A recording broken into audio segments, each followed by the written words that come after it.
আলা মিন মুস্তাগফিরিন ফাগফির লাহ।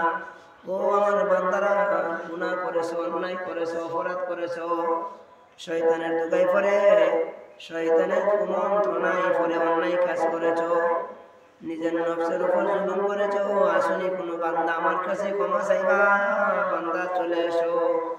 আলা মিন মুস্তাগফিরিন ফাগফির লাহ।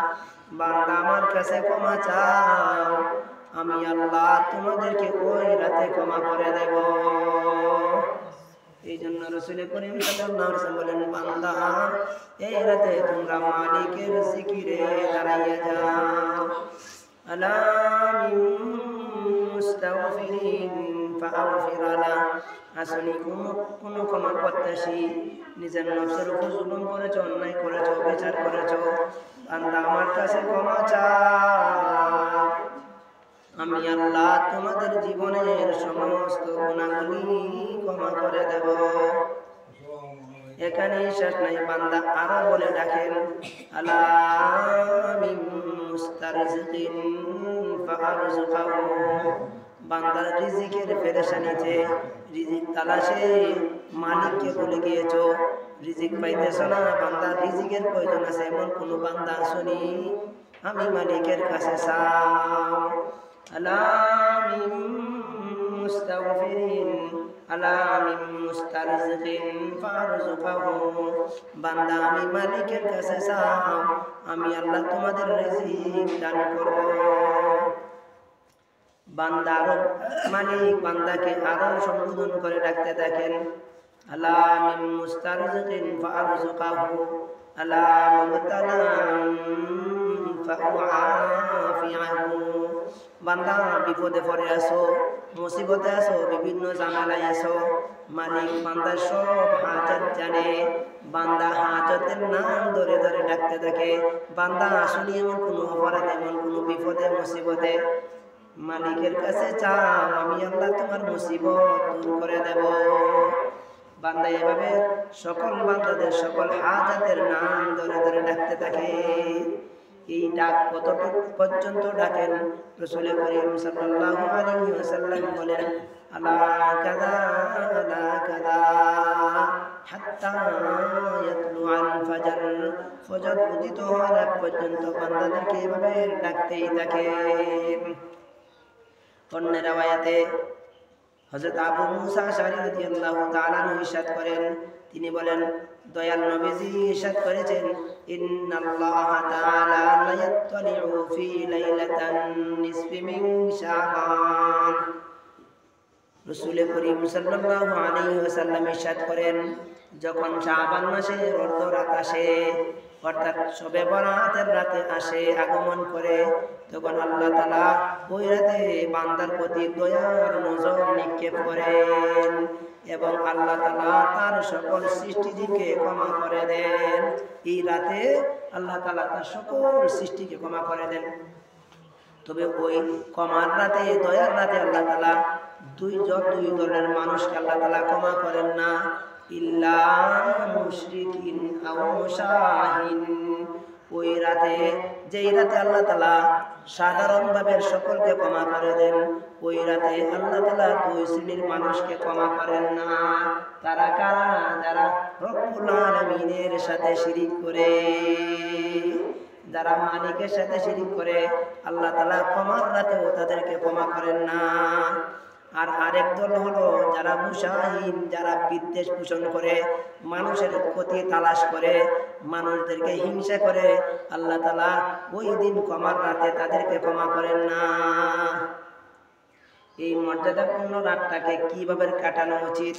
মুফাসসিরিন ইকরামগণ বলেন, এই রাতে কয়েকটা আমল করা যায়। তার মধ্যে এক নম্বর হলো রাতে বিশেষভাবে নামাজ পড়া, বেশি বেশি নামাজ পড়া। নামাজের মধ্যে একটা স্পেসিফিক নামাজ আছে, সালাতুত তাসবিহ। হযরত রাসূল করিম সাল্লাল্লাহু আলাইহি ওয়াসাল্লাম তার চাচা আবু তালেব, তার চাচাকে বলেছিলেন, চাচা আপনি পারলে প্রতিদিন একবার ওই নামাজটা পড়বেন, যদি প্রতিদিন না পারেন তাহলে কমপক্ষে সপ্তাহে একদিন পড়বেন, যদি সপ্তাহেও না পারেন তাহলে কমপক্ষে মাসে একদিন পড়বেন। মাসে না পারলে বছরে, কিন্তু বছরেও যদি না পারেন জীবনে একবার হইলেও সালাতুত তাসবিহের নামাজ পড়বেন। ওই নামাজ পড়লে কি লাভ হবে? রাসূল করিম সাল্লাল্লাহু আলাইহি ওয়াসাল্লাম ইরশাদ করেন, যে ব্যক্তি সালাতুত তাসবিহের নামাজ পড়বে আল্লাহ তাআলা এর বদৌলতে তার জীবনের পিছনের সমস্ত গুনাহগুলি মাফ করে দেবেন। এজন্য উচিত হইল এই রাতে বেশি বেশি নামাজ পড়া। শুধু নামাজই নয়, আরো অনেক কিছু করা যায়। নফল ইবাদত বন্দেগী করা যায় এই রাতে। নফল ইবাদত বন্দেগীর মধ্যে উত্তম ইবাদত হলো রাসূল করিম সাল্লাল্লাহু আলাইহি ওয়াসাল্লাম ইরশাদ করেন, আফদালুল ইবাদাতি তিলাওয়াতুল কুরআন। এই রাতে সর্বোত্তম ইবাদত কোরআন তেলাওয়াত, বেশি বেশি কোরআন তেলাওয়াত করা যাবে। এই জন্যে আমরা যারা যারা পারি নামাজ বেশি বেশি পড়বো, সময় সুযোগ পাইলে কোরআন তেলাওয়াত করব।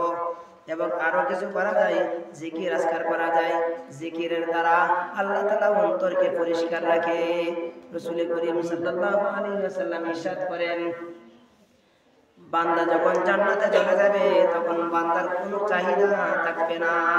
আল্লাহ তাআলা জান্নাতীদের সকল চাহিদা পূরণ করবেন, কিন্তু একটা জিনিসের চাহিদা জান্নাতে যাওয়ার পরও থাকবে।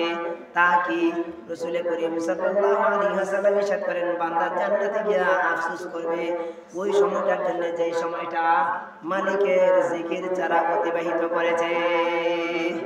এই জন্য ওই রাতে, এই সম্মানী রাতে বেশি বেশি জিকির করা যায়। আল্লাহ তাআলা কোরআন কারীমের এক আয়াতে ইরশাদ করেন, ওয়াযাকিরিনাল্লাহা কাসীরান ওয়াযাকিরাত আ'আদ্দাল্লাহু লাহুম মাগফিরাতান ওয়া আজরান আযীমা। আল্লাহ তাআলা জিকিরকারী পুরুষ এবং নারীদেরকে আল্লাহ তাআলা পছন্দ করেন এবং তাদের জন্য ক্ষমা ঘোষণা করেছেন। এই রাতের আরো একটা আমল হচ্ছে বেশি বেশি দোয়া করা। রাসূল করিম সাল্লাল্লাহু আলাইহি ওয়াসাল্লাম ইরশাদ করেছেন, আদ-দুআ মুখুল ইবাদা। দোয়া হচ্ছে ইবাদতের মগজ। এই রাতে আরো একটা আমল আছে। ওই রাতে মুরব্বীদের জন্য কবর জিয়ারত করা। কিভাবে করব? সম্মিলিত না ব্যক্তিগত? রাসূল করিম সাল্লাল্লাহু আলাইহি ওয়াসাল্লাম ব্যক্তিগতভাবে গিয়েছেন। এই জন্য উত্তম হইল ব্যক্তিগতভাবে গিয়া মা বাবার কবরের সামনে গিয়া তাদের জন্য দোয়া করা। এবং সবচেয়ে বেশি গুরুত্বপূর্ণ যে আমলটা করা যায় তা হচ্ছে তওবা করা। আল্লাহ তাআলা কোরআনুল কারীমে ইরশাদ করেছেন, নাব্বি ইবাদি আন্নী আনাল গফুরুর রহিম। আল্লাহ তাআলা কোরআনুল কারীমে ইরশাদ করেন, নবী হে আমার বদগুলা বান্দাদেরকে বলে দিন, যারা শয়তানের ধোঁকায় পড়ে, শয়তানের কুমন্ত্রণায় পড়ে গুনাহ করে বসেছে, নিজের নফসের উপর জুলুম করেছে, আমার সেই সকল আল্লাহ বান্দাদেরকে বলে দেন, নাব্বি ইবাদি আন্নী আনাল গফুরুর রহিম। নিশ্চয় আমি আল্লাহ বান্দার গুনাহ ক্ষমাকারী। আমার বান্দাদেরকে বলে দেন, আমি আল্লাহ তো ক্ষমাকারী, বান্দা যেন আমার কাছে ক্ষমা চায়, আমি আল্লাহ বান্দার সমস্ত গুনাহকে ক্ষমা করে দেব। আল্লাহ বান্দাদেরকে ডাকেন। এই জন্যে এই রাতে স্পেসিফিক উচিত হইল তওবা করা। আমরা তো সারা জীবন শয়তানের ধোঁকায় পড়ে গুনাহ করি। শয়তান তো আসি আমাদের পিছনে লেগে রয়েছে। আল্লাহ তাআলা শয়তান সম্পর্কে বলেন, ইন্নাশ শাইতানা লাকুম আদুউম মুবিন। শয়তান তো মানুষের শত্রু না, শুধু সে তো প্রকাশ্য শত্রু। ধোঁকা দিবেই। আল্লাহ তাআলার কাছে শয়তান প্রতিশ্রুতিবদ্ধ হয়েছিলেন, মালিক আমি আপনার বান্দাদেরকে চতুর্দিক দিয়ে ধোঁকা দেব। আমি বান্দার সামন দিক দিয়ে আসবো, আমি বান্দার পিছন দিক দিয়ে আসবো, আমি বান্দার ডান দিয়ে আসবো, বামেও আসবো। আল্লাহ বলেন, সুম্মা লাআতিয়ান্নাহুম মিন বাইনি আইদিহিম ومن خلفهم وعن أيمانهم وعن شمائلهم ولا تجد أكثرهم شاكرين আল্লাহ তাআলার কাছে শয়তান ওয়াদাবদ্ধ হয়ে এসেছিলেন, আমি বান্দাদেরকে ধোঁকা দেব। মালিকও শয়তানকে বলেছিলেন, শয়তান তুমি সারা জীবন বড় গুনাহ করাও সমস্যা নাই, বান্দা যখন আমার কাছে ক্ষমা চাইবে আমি আল্লাহ বান্দার সমস্ত গুনাহকে ক্ষমা করে দেব। আমি আল্লাহ মহিলা দোয়া আছে, দোয়া করতেন। বান্দা যখন আমার কাছে গুনাহ নিয়ে আসবে, পাহাড় পরিমাণ গুনাহ নিয়ে আসুক, আমি আল্লাহ তাআলার কাছে যখন ক্ষমা চাইবে আমি আল্লাহ বান্দার জীবনের সমস্ত গুনাহ ক্ষমা করে দেব। এই জন্য উচিত হইল, আল্লাহ তো আমাদের শয়তান যেমন লেগে আছে, মালিকও আমাদেরকে সুযোগ দিয়েছেন, গুনাহ করো, শয়তানের দুকাই পরে করছো, ভুল করছো, বান্দা আমার কাছে ক্ষমা চাও, আমি আল্লাহ তাআলা ক্ষমা করে দেব। অন্য আয়াত আল্লাহ তাআলা বলেন, وَمَن يَعْمَلْ سُوءًا أَوْ يَظْلِمْ نَفْسَهُ ثُمَّ يَسْتَغْفِرِ اللَّهَ يَجِدِ اللَّهَ غَفُورًا رَحِيمًا। আল্লাহ বলেন, وَمَن يَعْمَلْ سُوءًا, যে বান্দা অন্যায় কাজ করেছে, আও ইয়াজলিম নাফসা, অথবা অন্যায় বিচার করে নিজের নফসের উপর জুলুম করেছে, ভাইয়ের জমি নষ্ট করেছে, ভাইয়ের হক নষ্ট করেছে, অন্যের হক নষ্ট করেছে, বান্দা বুঝেছে, বান্দা যখনই ক্ষমা চাইবে সুম্মা ইস্তাগফিরিল্লাহ, অতঃপর বান্দা ভুল বুঝে আমার কাছে ইস্তেগফার করবে, ক্ষমা প্রার্থনা করবে, আল্লাহ বলেন ইয়াজিদিল্লাহ গফুরার রহিমা, বান্দা আমাকে ক্ষমাশীল পাবে।